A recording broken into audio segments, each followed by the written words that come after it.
Je me sens bien parce qu'au final, c'est là où j'ai toujours voulu être. Je travaille tous les jours depuis petit pour réussir à remplir mes objectifs. Et signer à Madrid et jouer en équipe de France font partie des objectifs que je m'étais fixés. Donc aujourd'hui, c'est bien.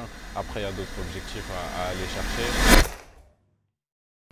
Aurel, c'est comment? Comment on se retrouve? À Madrid cette fois. Ah ouais. On s'est vu à Monaco. Là maintenant je te follow, on est à Madrid. Ah ouais. C'est passé des choses depuis, hein. Et je pense qu'on va plus bouger.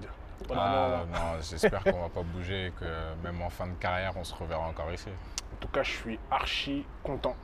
Pour plusieurs raisons. La première, c'est que je sais que tu as accompli un rêve de venir au Real Madrid. Et frérot, je me sens impliqué dans ce rêve. Je me sens impliqué dans ton transfert, dans tout ça. Tu sais pourquoi? Pourquoi? Est-ce que tu te rappelles quand on a fait le shoot à Monaco? La photo qu'on avait fait avec les crampons, Ouais. des Nike d'ailleurs. La une de Marca. Frérot, je me sens dedans. C'est la une de Marca ou la une de As? As. La une de As. C'est la première fois que tu faisais la couve. Et c'était notre pix. Ah ouais, avec l'ensemble bleu. Ouais, je me souviens. Je me sens impliqué.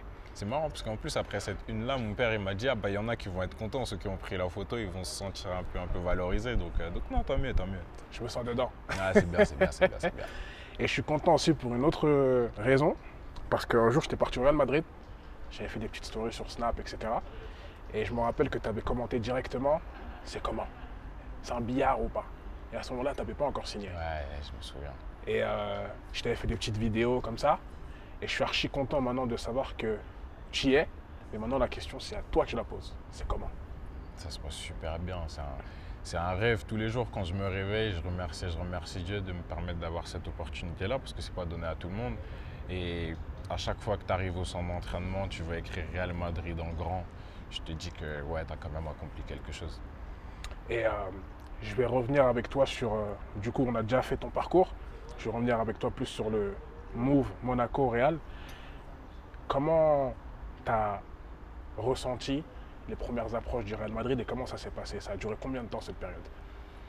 Ça a duré pas mal de temps parce qu'on ne savait pas trop ce qui allait se passer. Il y avait des approches de plein de clubs. Mais honnêtement, je mettais un peu tout en stand-by parce que dans ma tête, je me disais qu'à tout moment, le Real pouvait arriver. Et c'est ce qui s'est passé. Au bout d'un moment, ils ont commencé à vraiment accentuer leur intérêt pendant la phase finale de la Ligue des Champions. Et au fur et à mesure des semaines, les discussions elles se sont intensifiées. Et aujourd'hui, je suis ici, donc je suis le plus heureux. Qu'est-ce que ça fait de prendre ce fameux jet pour arriver au Real? Je me rappelle très bien parce que bon, on se connaît, on se parle des fois, on se parle souvent. Et de se dire bon, c'est bon, là, c'est aujourd'hui que je signe. Ouais. Bah, en fait, j'étais impatient parce qu'au final, tout ce qui se dit dans les médias et tout, etc., c'est bien, mais tant que tu n'as pas atterri à l'aéroport de Madrid, il n'y a rien qui se passe. Donc c'était après la trêve internationale, après un match en sélection, le lendemain, je suis venu ici pour faire ma visite médicale, découvrir le centre, la ville Real Madrid, puisque au final, c'est comme ça qu'on l'appelle ici en Espagne, Ciudad Real Madrid. Et dès les premiers instants, je me suis rendu compte de voilà l'impact de l'institution, savoir là où j'avais mis les pieds et de me dire que ça y est, c'est parti. Ensuite, ça allait très vite. Bon, tu t'es acclimaté assez rapidement. Il y a eu le stage au State, les premiers matchs. Est-ce que tu peux nous raconter la première fois que tu mets le maillot et que tu joues pour le Real Madrid? Mais il y a eu deux phases parce qu'on a eu le premier match amical contre le Barça, Classico. Mais au final, ce n'est pas la réalité parce que ça reste un match amical, on n'est pas en Europe, on n'est pas chez nous, etc. Donc oui, c'est la première fois que tu portes le maillot, mais la vraie première fois pour moi, c'était Almeria, où on a joué en championnat. Après, il y a eu la première au Bernabéu aussi, où c'était fort en émotion. Et ça se passe bien, franchement, je continue à progresser. Je me suis acclimaté rapidement grâce aux coéquipiers, au staff, à tout le monde qui m'a permis de me sentir comme chez moi. Et aujourd'hui, ça me permet d'être performant. Et aujourd'hui, tu es toujours et plus que jamais un joueur de l'équipe de France. Mais tu es un joueur de l'équipe de France qui joue au Real Madrid. C'est pas la même chose. Comment tu te sens dans ce nouveau rôle? Je me sens bien parce qu'au final, c'est là où j'ai toujours voulu être. Je travaille tous les jours depuis petit pour réussir à remplir mes objectifs. Et signer à Madrid et jouer en équipe de France font partie des objectifs que je m'étais fixés. Donc aujourd'hui, c'est bien. Après, il y a d'autres objectifs à aller chercher. Il y a une Coupe du Monde qui arrive, il y a des titres à gagner avec le Real. Donc le travail continue. Il y a quelques semaines, il y a quelques jours même, pas quelques semaines, quelques jours, il y a Karim Benzema qui a été Ballon d'Or. On va pas se dire que tu veux devenir Ballon d'Or, mais je sais que quand tu vois ce genre de choses, ça te motive.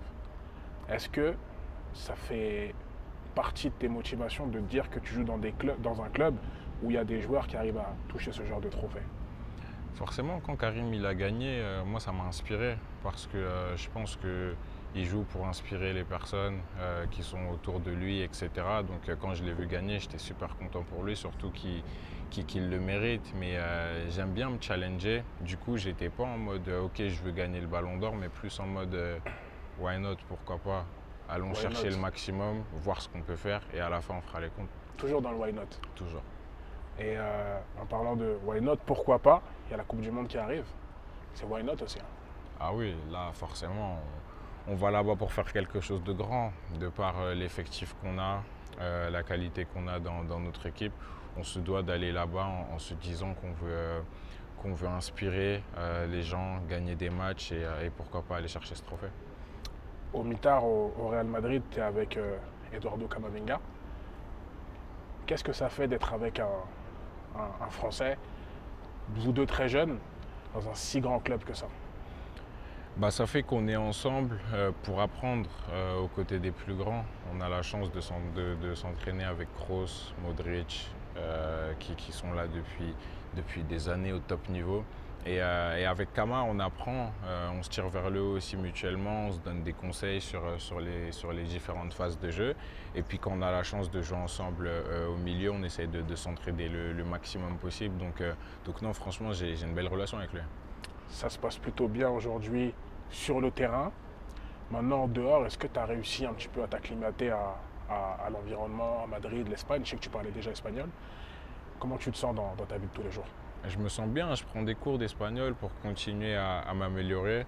Et dans la vie de tous les jours, je suis quelqu'un d'assez casanier, ce qui fait que j'ai fait en sorte d'avoir tout à la maison pour que ça me permette de rentrer à la maison, d'être le plus calme possible.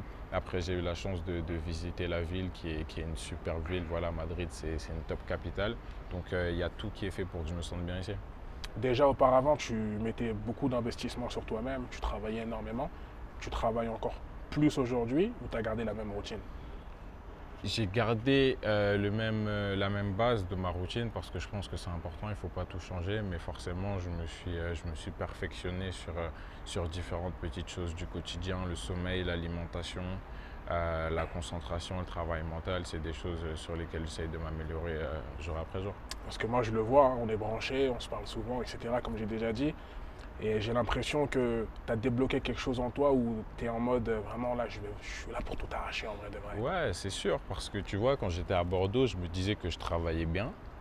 Quand je suis arrivé à Monaco, j'ai travaillé encore plus et je me disais à Bordeaux, je pensais que c'était bien, mais en fait, c'était pas encore suffisant. Et là, depuis que je suis arrivé à Madrid, pareil, je travaillais déjà pas mal quand j'étais à Monaco, mais voilà, j'essaye de step up, de continuer à gravir les échelons. Et c'est ça qui me permet d'avoir la mentalité que j'ai aujourd'hui. En tout cas, moi, tu sais très bien ce que je te souhaite. Je te souhaite le meilleur dans Merci. tout, aussi bien en dehors que sur le terrain.